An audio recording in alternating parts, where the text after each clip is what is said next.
What is up, Jabronis? JJ back here with Kager and Coop talking a little NASCAR, Goodyear 400.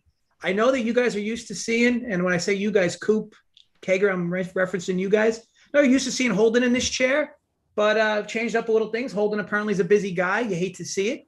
But it's okay. You get me. Call me a second banana, if you will. But I am interested in doing the show with you guys because I'm pretty invested in these NASCAR lobbies on a weekly basis. So I'm interested to bounce some things off you, get some perspective. I also caught your bets show earlier this morning, so I'm a little more in tune. But how you guys feel this morning? Coop, how about yourself? And feel good, man. I love seeing you. Man, it's great to see you. Nothing against Holden, man, but man, I love to hear what comes out of your mouth. You never know what's going to happen, and it's going to make me smile and laugh, man. Love it. Good, love it. And Jay, before I get to you, happy Mother's Day to all moms out there, aunts, grandmas, everybody. Happy Mother's Day all around. And Jay, how about you? How you doing? How are you, my friend? It's been a while since we did a show together. Yeah, I mean, I have no complaints about NASCAR this year. We've been ahead of the curve on a lot of these drivers to start the year. And I think we should continue to roll this week. I like where we're at. Awesome. Now, as far as the rundown of this show, you guys may have to help me a little bit early on. Do you guys usually just run through high points, low points of DFS guys you like, who wins? Is there a specific format you guys typically follow? I usually go down the playbook, like start with the dominators and then just go down, hit Coop with the DFS. You guys will talk more DFS, obviously. Okay. Why don't you do it like how maybe you want to build a lineup? Sure. We could. You know what, Coop? We could start with your playbook, especially since you guys typically do it, right? So on the playbook end, you know what? Before I even do that, Coop, how about you talk through this course a bit, or this track, if you will, and typically what's worth targeting, like place differentials. How big of a deal is that versus like last week, for instance, place differential wasn't as big of a deal with all the laps. Mm-hmm. This track in particular, how big is place differential? Are you looking for dominators at the top? Are you looking to have a mix of both? What's a course typical breakdown for you as it relates to this track? There's 293 laps, so dominators definitely are in play. I think you could see anywhere from 1 to 3 come out and work well. Due to how qualifying, shaked out, there is some place differential in play here also. But the biggest thing here is the unique part of the track. The two ends are different size, different shapes. And then, they're going to be riding up against the wall, for a good bit of the race. And that's how you gain your speed here. But the big talk will be the tire wear. And being able to manage your tires because, every lap that you run, them tires get worse and worse. Your speeds get slower and slower. It's not, uncommon to come out and, let's say they run 165 miles an hour on lap number 1. And then let's say by lap 30, they're down to 152 miles an hour. So tires are huge here. Jay and I were talking about earlier in the bet show.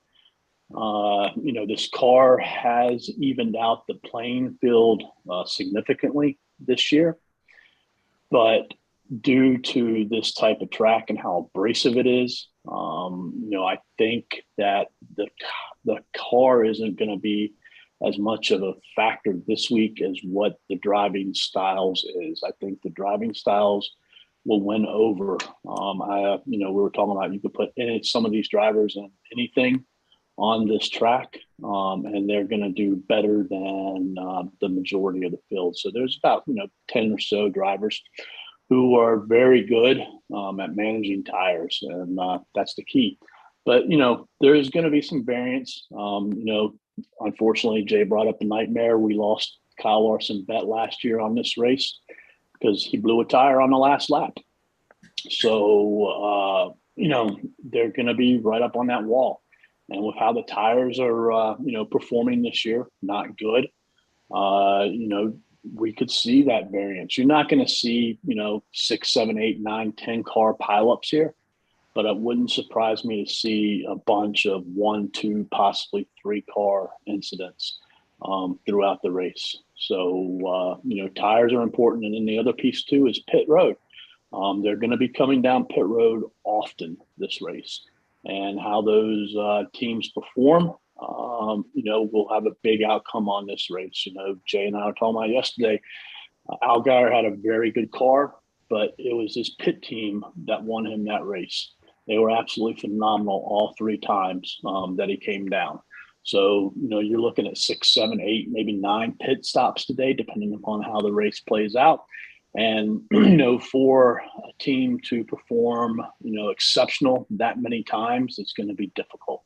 For the driver to perform exceptional, getting onto pit road and getting off on the pit road and not having issues is going to be, critical. So, and who that happens to, we have no idea. That's just the way the cookie crumbles sometimes. Sure. And that's the fun added variance of this sport, right? I mean, I think that's what makes it fun, right? I think that no matter what you feel like you're always in it. But at the same time, you always feel like you haven't really won it, if that makes any sense. Right. But that's what makes it so great. And we'll talk more on the strategy of each lineup or building lineups as we progress. And be sure to like this video, folks. I mean, 52 of you watching, 19 likes. The only excuse that would work is carpal tunnel. And I assume even if 2% of people watching have carpal tunnel, that's still like 30 other people that should be liking this video right now. So get your hands out of your ass cheeks and just go ahead and click. It's really easy, right? It's just click. So we'll appreciate that. Thank you so much. Also, subscribe at the bottom right. You should see a big fat icon for subscribe. If you're some random freeloader watching this, be sure to subscribe to our content because it's all good, right? This is NASCAR, but we do every sport. Don't just. This is the 5th show on the Rum Pure Network on this lovely Mother's Day this morning. Yeah. I mean, Mother's Day, we all have things to do, but we're here. Right. We're here. At least. Where else are you going to find that? 5 shows. Yeah, exactly. At least show some love, like the videos.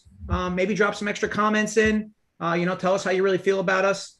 But anyway, so Kegger, I'll switch over to you. Or race this track in particular. What's your strategy usually going in? Are you looking at the trial time stuff? Are you looking at does that stuff matter to you as it relates to this track? Are you looking at course history? What's your big factors in determining who wins this race? Yeah, so I think that matters less here for the reasons that Coop just spoke about. I think he broke it down pretty good. I think it comes down to tires today and cautions. And also the driving style at this racetrack that's been successful is you ride the wall. The 2 best drivers in the sport, Kyle Larson is the best in the world at driving that wall. And I would say Tyler Reddick is second to him. And after that, I think it's a pretty big drop off. But yeah, tires are going to matter here. And also, was the Gibbs speed last week for real? We've seen flashes of it this year, but it's been inconsistent. But I mean, Denny he was the absolute nuts. All the Gibbs cars had speed last week. You would think you cannot compare Dover to Darlington totally. They're kind of similar. So you would think that they're going to bring those cars over from Dover. And I expect them to be strong, but I'm going to wait and see. So outside those Gibbs drivers, I think Larson obviously deserves to be the favorite here.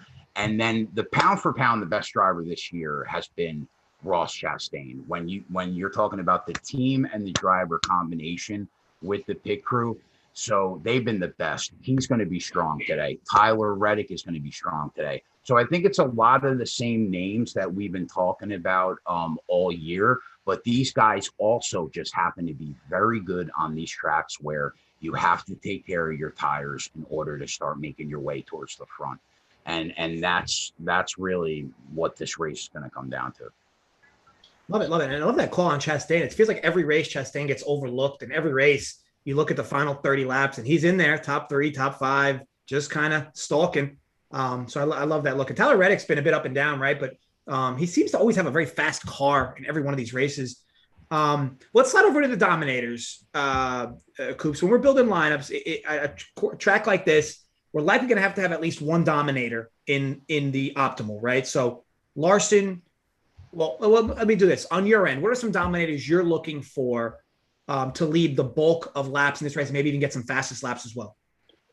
Well, there are a lot of Dominator points throughout here. One thing that's going to kind of equalize or negate possibly some of the dominator points is the fastest laps.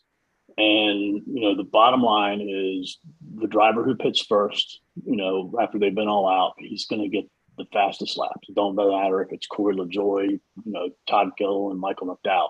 They're going to be faster than the other cars, that are on the track. The one piece that'll help that is, once one car pits, the majority are going to pit, unless it's a crazy type of situation. You're not going to see a car want to stay out more than, let's say, 3, 4, 5 laps. They're not going to stay out and risk, 10, 15, 20 laps because they're going to be losing so much time, to those new tires. So I think, that kind of, negates a little bit of the fastest laps. I think they're going to be more even, throughout.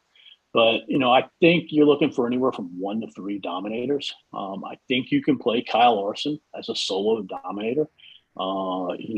Guy's been incredible here. The one thing that, is to his disadvantage more than what it was, let's say, a couple hours ago, is they're going to have a competition caution on lap 30. They're all going to pit, so, he could lose some space there, or it could help him out, and he could gain some. So, I think he's really the only one I feel comfortable playing as a one dominator. You could maybe make a case for Truex, but I'm not going to go there. The majority, I think the lineups need to have at least 2 dominators, and then I think you could have some 3 dominators. The 3 dominators, will depend upon how the place differential plays out, which we'll get to in a little bit, to where maybe that 3rd dominator doesn't score as much from a dollar perspective, to the other place differential drivers. But let's say you have a scenario where, let's say these 6 or 7 drivers who are really good at managing tires get up to the front really early, and we see a bunch of cautions after that, and there's a bunch of pit stops. Then it all comes down to their pit team, and we could see different drivers leading the race through that aspect. So, I do think, a 3 dominator, aspect is available. I don't think you can go really expensive dominators. That 3rd dominator is going to have to be, in that $8K range. You're going to have to take some shots on maybe a Briscoe, possibly a Jones. Reddick, I think, might be a little too expensive, to fit in as a 3rd dominator, but, you may be able to make it work. You would probably be, suffering possibly with the point differential aspect and hoping then that that doesn't work out for some of the more expensive ones that are in favorable positions. But, you could go anywhere from a 1 to 3 dominator.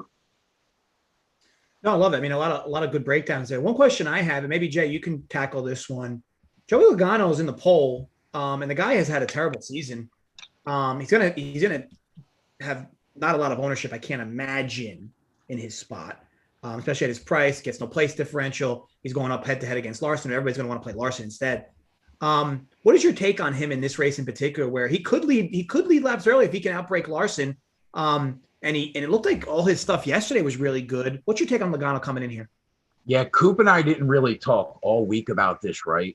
The race. And we both came in to the race when we were talking today saying Penske's a fade, basically, for us today. So, listen, Joey put down a fast lap to qualify, but historically, he's not the best guy at saving his tires. I think Penske has underperformed this year as a whole. And I do think every week that Ryan Blaney's live, I don't really see it this week. And I'm not even thinking about Austin Cendrick. So I think Joey, Blaney, and Cendrick for me are going to be fades unless they put me in a position where I have to bet them live. Got it. Love it. Also, what kind of ownership do you think Logano is going to gather? I think it depends, right? Because I think your $15 and your $444 are typically ownerships are pretty different there. I think in your $15, you're probably going to get anywhere between 10 to 15% Logano. I think in your 444, that's likely going to be a little higher, maybe like 16 to 19% Logano. And the only reason I think it's going to be that high is because, again, you're trying to build leverage. Everybody's going to play Larson. Okay, like in cash, I don't think anybody's going to play Logano in cash. I think he has very limited upside.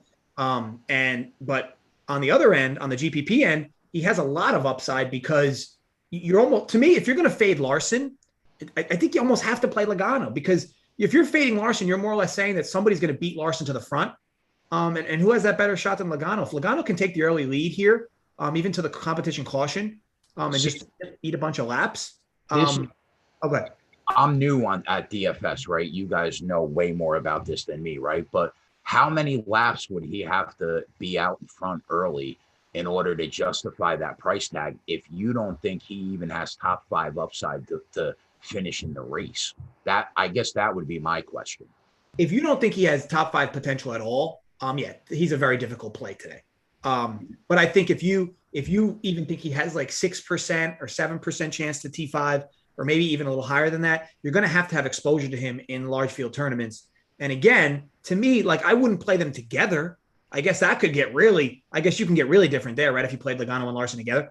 But I think if you're fading Larson for whatever reason, I think Logano should be in your pool. I'm not saying, you should start maxing him out, but I do think some ownership will be there primarily because he's on the pole, and typically people who are on the pole will see ownership, and his price isn't terrible, right? It was 8,800 ish, I think. 9.2, I think 9.2. Yes. I mean, not terrible. And again, you look at the people around him, everybody's going to prefer Blaney and everybody's going to prefer Reddick and everybody's going to play Harvick. So you look at who's around him, he's just not going to see a lot of ownership today. And I think it's a good leverage spot. If you want it to be a little different, you can go a little above the field. But Coop, I do believe he's going to be about 10 to 15% in that $15. Yeah. When you look at Reddick and Briscoe that are cheaper than him, and Chastain's only a couple $100 more, I agree. No, who's going to be on Joey Logano today? I do think that the competition caution does help him, where usually it doesn't help, the leaders up front, because I think, it gives him more of an opportunity to lead more laps. Let's say he pulls out and, he can, stay in front for the first 30 laps. We'll say Larson, gets caught up, or Truex gets caught up, and it takes him a little bit longer to get there. Comes down pit road, gets out first again, and, he leads them laps again. So I do think that the competition caution does help him from that perspective. Yeah, I think, like I said, there's always a lot of ways you can skin these races. I'm just always looking for leverage spots on ownership. And I'll likely be slightly overweight on Logano, not because I think he's a great racer. It's just the spot he's in. If he can just beat Larson at that front, and if we argue that Logano will beat Larson to first place, even 20% of the time, that means he's going to have points come his way, because he's likely, you would assume whoever grabs the lead likely doesn't look back before the competition caution unless something silly happens. So that'll be 40 laps for him that he can grab, probably a few fastest laps as well. But again, you're going to still need him to finish T5, just as you mentioned, Keg.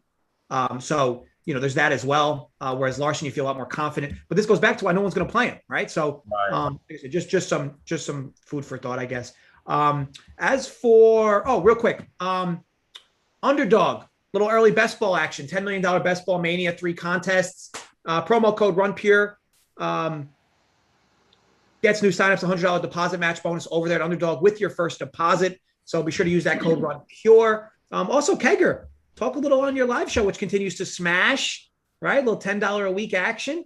Yeah, I mean, if you listen, I love what we do here on the bet side. And if you have the extra time and you watch television and bet on sports at home, and you have the time to sit down and watch a show, I think it's worth the $10 a week. We do try to do about 20 hours a week, 15 to 20. And we just live bet. I mean, the last 6 weeks, Coop and I have made 80 to 90 units just on cup races. We had a 14 unit night last night. We hit the truck race on Friday night.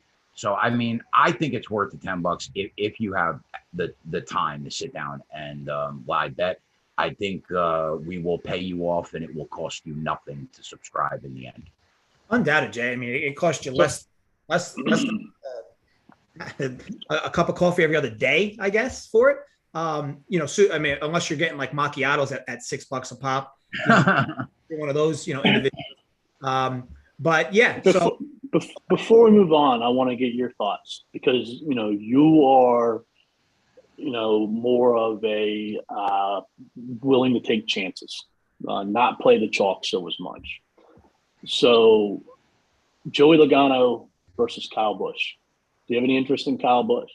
Would Kyle Busch possibly make you want to fade, Logano and go with him over? Well, my vote in terms of that is Gibbs was strong, very strong last week. If that transfers over, Kyle has been the best Gibbs car this year. I think we all agree, at least going into last week where Denny had that rocket. So, I mean, if you think that Gibbs speed is going to transfer over this week, we already think Kyle's probably the best at Gibbs this year. I would personally rather take Kyle, but the ownership question, you have to think he's going to be way higher owned, right, than Joey Logano. Yeah, so I don't know. Busch is gonna see more ownership in Logano. He's gonna have to. First of all, like if Logano was starting 5, actually no, because right now nobody can have like a good taste in their mouth over Joey Logano, right? Like right now, like it's not like Joey Logano's won anybody money this year. So like you're gonna see his name in the pool, and it's not like you're gonna just jump to him. Even in your optimizers, like it's not like you're gonna see his name and be like, yep, I need to be overweight on him.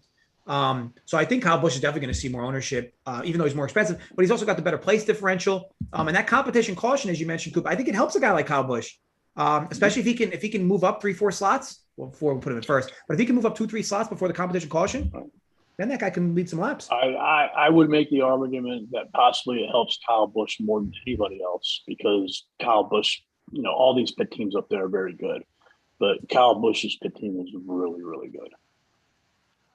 Yeah, I agree. I think that I'll have to look after the show as I dig through, what I project more precise ownership expects to be. It's also tough too, right? Because I want to be at the field in terms of Larson. I don't want Larson today to be the reason why I personally win or lose money. So I'm going to try to be right at the field with Larson. But then it's just going to matter of where I want to go overweight, right? Because if I'm going to go overweight on him, if I'm going to go overweight on Logano and Busch, then I'm going to have to be underweight on guys like Hamlin, Truex, and do I want to be underweight on those guys? And then like Harvick is always an interesting situation in this spot with where he's coming from. So I guess with that in mind, Coop, let's slide over to middle tier, right? Well, I guess we could do. Oh, you do place differential next. Actually, it's a good segue, right? With Harvick. So let's go to place differential. Coop, on your end, who are some guys you're targeting? Obviously, Harvick's going to be very popular, but is he like a must play? What's your thoughts on place differential? Because you have a lot of options. I think, you hit the nail on the head. Harvick, he's cheap and he's starting basically dead last. He basically needs a top 15 to pay off his, salary. The guy is, I don't want to say guaranteed, but if you look at his stats, he's guaranteed to finish top 10 here. I think he's got 8 top 5s in the last 10 races. Yeah. 8 top 5s, Yeah. I think. But I mean, he made the top 10 like 10, 12, 13 years in a row. So, he has upside off of that, value of only hitting 15. Things can happen. He's probably in the top 5 when it comes to being able to manage his tires. So you can make a strong case for being, well overweight on Kevin Harvick, who should be the most popular driver in the whole slate. Then you have Chase Elliott. Elliott is starting next to Harvick back there. The difference in salary, I think, is about 1.8K, which is a lot. Elliott doesn't have the greatest number of finishes here on the paper, but he's run better here, than what his results show. He's had some bad, fortune at a couple of the ends of races. But my biggest concern with Chase is the amount of ownership he's going to get because he's the most popular driver out there. He's starting, dead last, basically. And he's coming off of a win last week. My bigger concern than that, though, is the car. We saw Will and Byron go to a backup car last week for Hendrick. They only have one. Don't know if this is the same car that Willie B drove last week or if it's one that they had at the shop that they decided to replace it with. But my concern is if that car is similar to the car that Willie B had last week, Chase Elliott's going to be hurting because Willie B didn't have the speed. to compete with the top tier cars. And, you know, if you don't have the speed here, you're going to get crushed, you know, so to say. And that's my concern with Elliott. I do think he's going to be, you know, like I said, popular, not as popular as Harvick. And then you have Denny Hamlin, starting 22nd, $300 less than Elliott. And I think he's going to see significantly less ownership than Elliott, but not nearly as much as Harvick either. I think between the three of them, Hamlin has the most upside because I think he has dominator potential too, as well as race winning, you know, ability. Where I think, you know, if everything were to work out perfect for Elliott, I think a top 10's in play. And I think Harvick top 5, potentially some small amount of dominator points. Hamlin's the one I really like the most, like I said, because of the upside, being dominator. So I'll be well overweight on Denny. And then there's, you know, Keselowski's in there. Suarez has some place differential opportunity too. And then Austin Cendrick. You know, I'm a little more likable on Cendrick than what Jay is because of its price. His price fits well. I think out of those three drivers, he might end up being the highest owned because Penske was strong. He did show some decent, you know, lap times. But I think out of the three, Keselowski, Suarez, and Cendrick, you know, the price favors Cendrick. I think the best driver of the three is Keselowski on the tire wear management piece, but I don't know if he has the car that maybe the other two do. So I like him being lower owned. And then you have Suarez, who's kind of a wild dog. You know, I think the car is better than the driver, you know, in this particular circumstance. You know, I think Suarez could go in the top 15 to 25th, somewhere in that ballpark, you know, so we'll see. But I think the biggest thing that you got to ask yourself, you know, from here is if you play Kyle Larson, Kevin Harvick, and Denny Hamlin, all three together, probably the three drivers who offer the most upside in this race. You know, they're going to be popular, but I don't think Denny's going to be as popular as what he should be. You know, how do you get different from that? And I think the three of them could blow the socks off of this race, you know, because not only are they in good positions to score fantasy points, they're really freaking good here. No, a lot of good stuff there. Kind of sift through. And real quick, so Coop's running through parts of the playbook, which is a premium feature of Run Pure Sports. Yeah, you're missing out a lot. I mean, you get multiple core plays for this sport. This doesn't have to be a sport you consider yourself good at in terms of NASCAR, because you're going to get spoon-fed a lot of good information from folks that are in the lobbies investing money every day or when the sport's running on. So make sure you head over to Run Pure Sports and check out the additional options you have. Obviously, like I said, with core plays and playbook are one thing. We obviously give you the free article every Sunday in NASCAR, but there's so much more than that, right? So much more where you can get ownership leverage and detailed write-ups. So be sure to check that out. That's more of a premium feature for what we offer. And also the betting end, right? Of course, you know, Jay crushes it in this sport on the betting end, and we get all the baseball stuff. We get all obviously tennis stuff all week from myself as well. Joey Work crushes baseball, spread Tyler NBA, which is slowly ending, sad to say. So Get Bets gets you, if you get the premium package, Get Bets gets you the free, a month of free of bets for free. So be sure to check that out. Now, Jay, I want to set over to you for a moment on some of the things Coop was mentioning. I know you don't dabble in the DFS streets as much, but out of the drivers, Hamlin, Harvick, Chase, which one do you think has better shot to finish in the T10? And before you answer that question, Coop, just so you know, I think Suarez is going to be a guy I'm going to be way overweight on today. I just think he's going to be the guy that becomes the redheaded stepchild in terms of ownership amongst everyone. He could be. And I would love, when I say I'm going to be way overweight, I think Suarez is going to see about 15 to 18%. I'm likely going to be double that on him because I think between his price, his upside, and God forbid he somehow sneaks to the front and can lead a few laps. I think there's a tremendous amount of upside for Suarez coming from the 20th spot for his price. But Jay, on your end, place differential drivers from where they're starting, who do you think offers most upside from your end?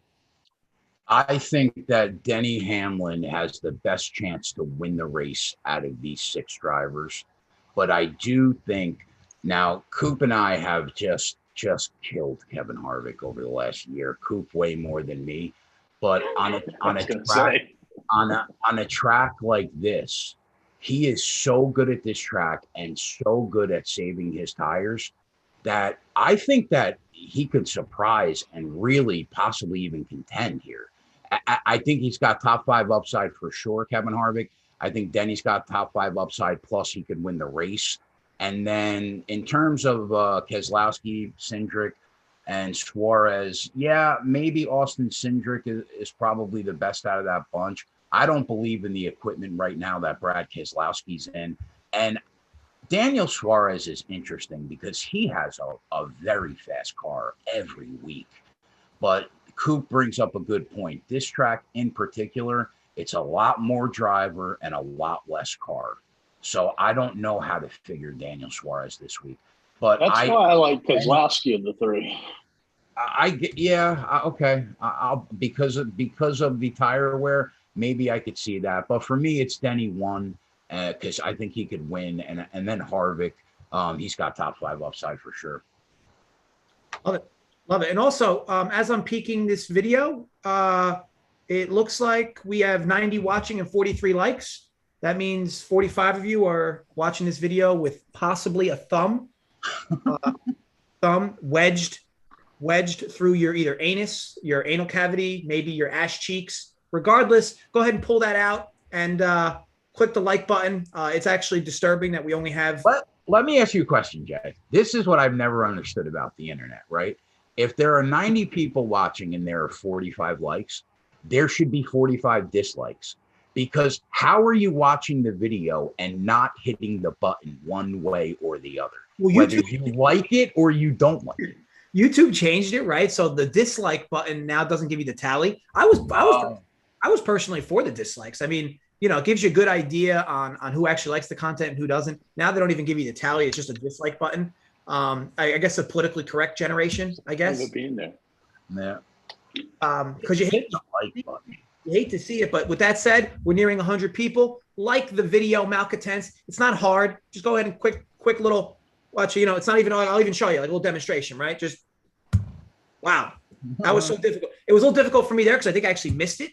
But you guys get the gist. Okay, so Coop, let's slide down to middle tier drivers. Now, I'm going to be honest. Me playing a decent amount of NASCAR DFS, this is where tournaments are won and lost. I know it might sound silly, but your top drivers are typically very easy to predict in terms of who's going to potentially lead laps, who you can have at the top, and typically your drivers at the top usually don't bury you. Now, granted, you might not win a tournament because of somebody at the top, but you very rarely will purposefully lose a tournament at the top with some of those drivers. The middle tier drivers, these guys are typically more prone to accidents, more prone to taking more risks. And this is where you win races, this and your values. So middle tier, Coop, who do you like for this race? This is an interesting group of drivers because in one way or the other, all 4 of them are very good in this format of being able to manage their tires. You have Reddick, Briscoe, Jones, and Kurt Busch, would be my 4 favorite. You could take some chances on Austin Dillon. He's done well here. I just don't like the price on Austin Dillon. 8.5K. Like if he was 7.5 or even 7.7, I might take some chances. But 8.5 is asking a lot, especially when you have somebody like Briscoe, who's done well here in the Xfinity and has had some speed this year. So I think Briscoe is going to go under-owned compared to what he should because of Tyler Reddick. I think people are even with, and that's what worries me about Reddick. Like, I want to play the guy, but I don't know if I can play him at 20, 25% ownership, and that's what I think he's going to end up being because, he has top 5 potential. I don't know. Can he really beat Reddick? Hamlin? Can he beat Truex? Can he beat Larson? all at the same game, that they're playing. Even throw in Kevin Harvick there. Briscoe. So, I think Reddick could be somebody who gets shut out, of those dominator points. But then again, he could rise and shine, and he could be better than the drivers I just mentioned. So that's why I'm kind of going back and forth on him, especially because of the ownership I think he's going to get. Jones is another driver I don't think is going to get much ownership, more like Briscoe. And I think that, he's putting himself in places where he can win. The car is overperforming the expectations of what people thought, he would have at the beginning of the year. And, when he's had good equipment here, when he was with Joe Gibbs, he ran well here. The 11th, position starting, hurts. His upside, he definitely has top 5 upside. But again, he's surprising and he's putting, himself in position to do well. So I'll have some Eric Jones. And then Kurt Busch. Like, if you're coming down to the end and let's say you're on a last driver to pick, and I think like Kurt Busch is a good hedge off of an Eric Jones, off of a Chase Briscoe, off of an Austin Cendrick, especially Cendrick, because they're going to be similar in price. Do I think Kurt Busch can get dominator points, lead this race, and win this race? Probably not. Is he very good at managing his tires? Yes, he is. Did he be able to finish in 6th place, where he starts? Yes. Do I think he can outsoar like those drivers I just mentioned? Under the right situation, yes. Do I think he can get some dominator points? Under a crazy, chaotic situation, sure, he could. So, if Kurt Busch is going to be, really low owned because of where he starts, I'm having some interest in him also. Awesome. Yeah, I mean, those 4 drivers for sure are going to be in play for a lot of folks. Jay, I'll slide over to you.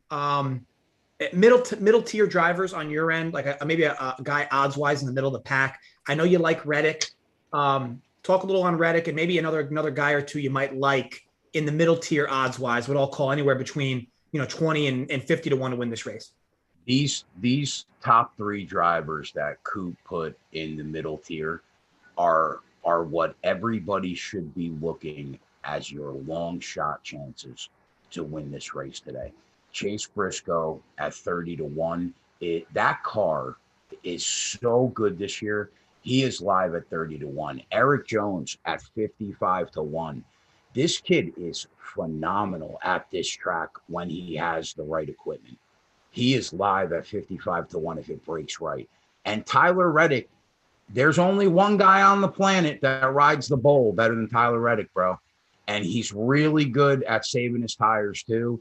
20 to 1 is a fair price for this kid and how well he has been at times this year and how good he is specifically on this track. So those top 3 should be everybody's long shot chances, I think, to win the race. I think this is where it stops in terms of the shots that you should be looking for an outright winner. I think like Tyler Reddick is a great example of what I was saying earlier in the show, where if you get the right drivers, it doesn't matter what kind of car they have, all right? Because last year in an Xfinity Miami race where Reddick does extremely well, he was probably in, I would say, bottom 3rd type of equipment, and he drove the living daylights out of that car, and he made it finish in 2nd place. Like, you could have put anybody else in that car in that race, and it wouldn't have come close to where he was. Yes. If you looked at the Xfinity race yesterday, he didn't have the top-notch equipment. He probably had more middle-tier type of equipment. He had some issues. He overcame them issues. And again, he had bad luck at the end of the race, but he put himself in a position to do really well. And that's what I was meaning by, like, these drivers, that we were talking about, the Larson, the Reddick, the Truex, the Hamlins, et cetera, et cetera.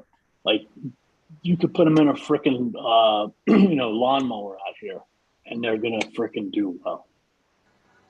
I do have a quick question for you guys, and we'll go to the final section here. And Robert brings up a good point in the chat here. Kyle Busch is questionable. I mean, what are we even doing? Like, is What does Kyle Busch have? A headache? I mean, how does this even questionable?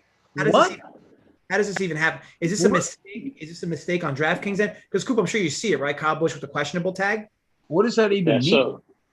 So they're expecting a child from a surrogate who is ready to give birth any day now. So, if they get the call that she's in labor, they're going to head out to the race, head out from the race.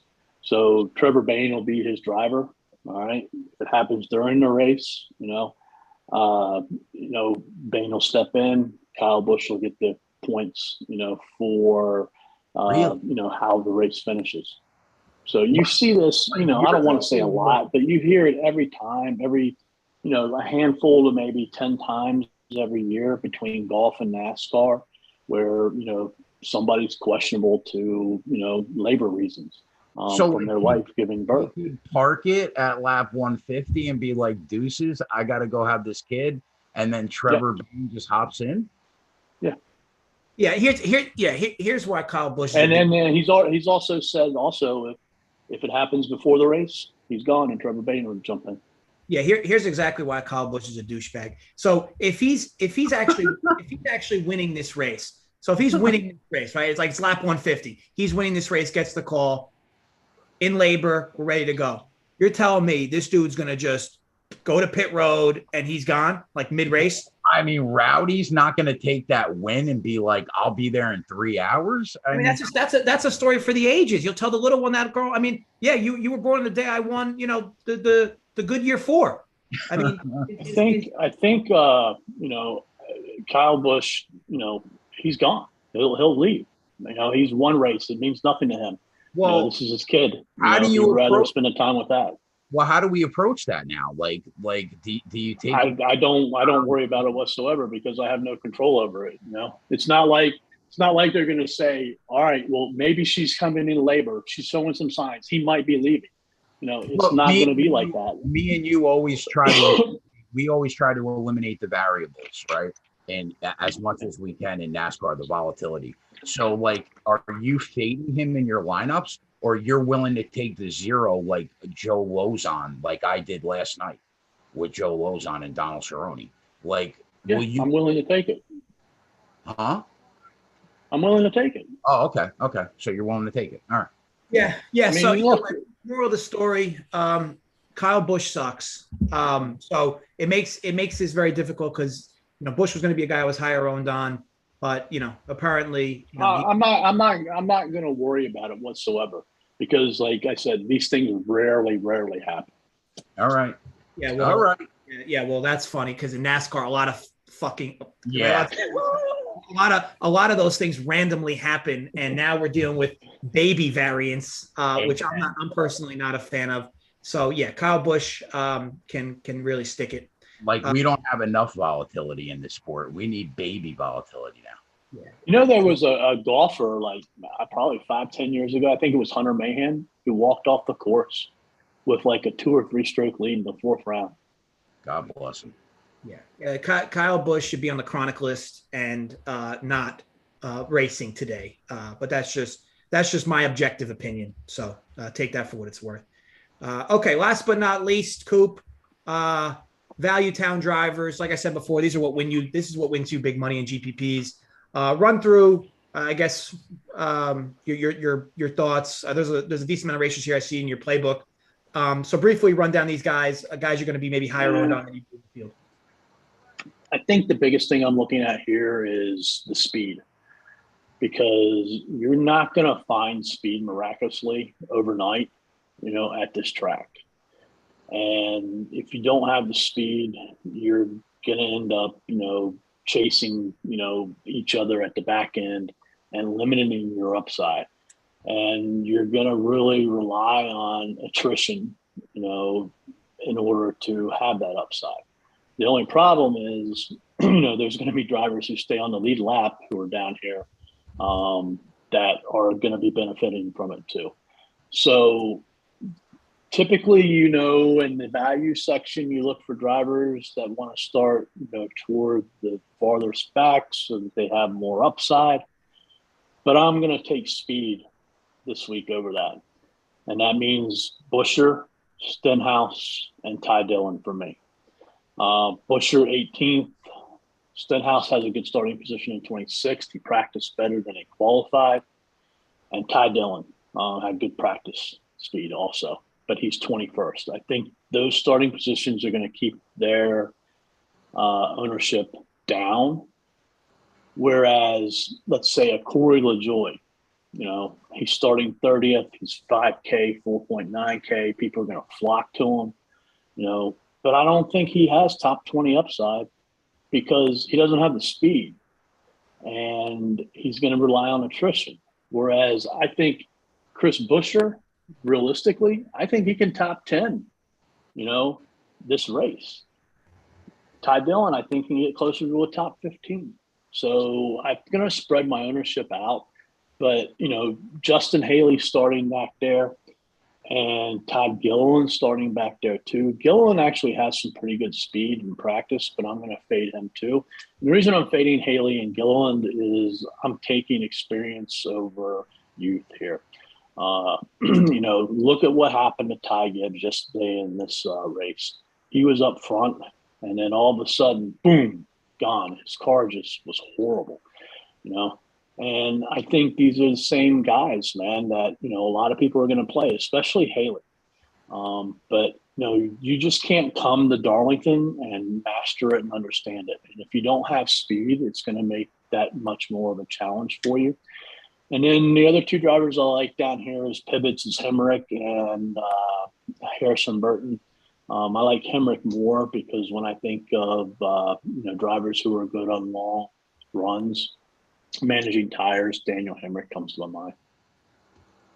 Love it. Coop, thanks for the breakdown. I want to be clear on Kyle Busch because I know he said chronic list. What I meant was the elementary school chronic list. If you guys remember when you were in school, if you were somebody that was sick a lot or you were fake being sick a lot, they put you on a chronic list. That's what I meant. Not hoping the dude gets cancer. Let's all settle the fuck down.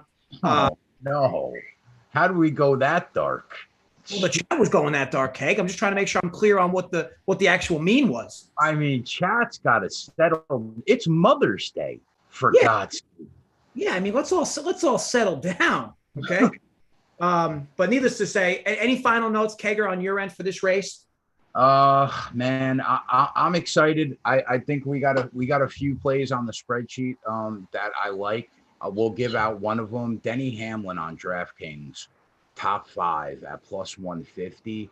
I think that there's that objective value there. He probably shouldn't be 10-1 pre-race either.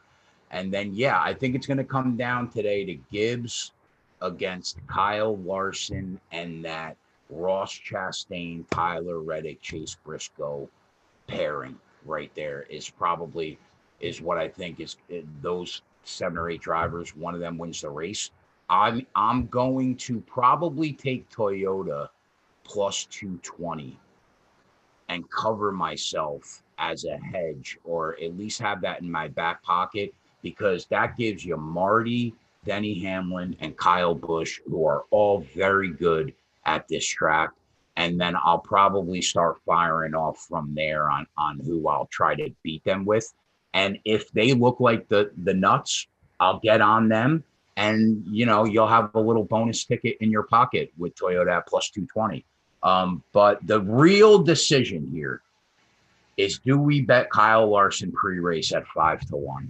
Because I just don't think that you're going to be able to get him at a better price if you think he's going to win the race. I haven't decided yet, really, which way I'm going to go. But it should be fun, man. I'm looking forward to it. I think we're going to make money and do what we normally do on Sundays. Love it. Thanks, Keg. And Coop, we'll sign over to you for final notes. And real quick, we do have 69 likes. Great work, everyone, for 97 watching. Actually, for a moment there, we had 96 watching and 69 likes. That's good mojo. Not sure if you guys know what good mojo is, but that's fucking good mojo. Coop, over to you for final notes here, and then we'll wrap it up. Jay mentioned a plus 220, Toyota win. One I like is the winning manufacturer car number under 8.5. Also at 220. He didn't like it that much. And then I mentioned the drivers who could possibly win. And he was like, oh, no, I can't. No, I'm not going to take no bet on that. That gives you Larson, it gives you Reddick, it gives you Chastain, and it also gives you Harvick. So I like that aspect too of it. But I think it's going to be a great race, and we'll have to wait and see, how it all plays out. You got to play this kind of like an NFL showdown type of race where you're thinking race theory at the beginning. And, Jay was mentioning about betting Kyle Larson 5-1. I was more apt to do that, but I think this competition caution, is more of a hindrance to him. And I think it might keep that number at 5-1 a little bit longer than what it would have without a competition caution. Awesome. Guys, this was fun. Me getting to do the show with you guys. Likely be a weekly thing as long as I can consistently make 1 o'clock here. And real quick on Cole Custer, I'll be honest, I'm going to be underweight on him. I anticipate his ownership, considering he's starting out from 28th and his price tag is relatively fair at 63. I'd expect his ownership to be anywhere from 15 to 25%. People usually like to play Cole Custer. I'm personally going to be underweight on the field on him. I think he lacks upside here. I worry about his actual speed on this track, and he's probably going to need to finish like at least 12th or 13th to be in the optimal. And I don't like those odds. So, am I missing anything there, Coop, on Custer? No, he's a wild card. He could go either way. And I think you hit it on the head. The speed piece is the part that, worries me. I have a little bit of them, but not very much. All right. So, guys, that wraps it up. We went through everything. Be sure to head over to runpuresports.com to check out all this information, right? So you don't only need to watch this show back. You can get the core plays. You can get the playbook, all done by Coop. And it's always great every week. Helps me a lot as I build lineups. Be sure to head over to Run Pure Sports, check that out. Also head over to the bet site as well. And if you get the premium package on Run Pure End, get Bet's code, get you the Bet's End for free for a month. Our team is very good on all fronts on that end to cover all sports for you for a very low price. Yes, all in all, folks, gamble responsibly, stay safe. And as always, run pure. Simon, I believe they say get us out of here.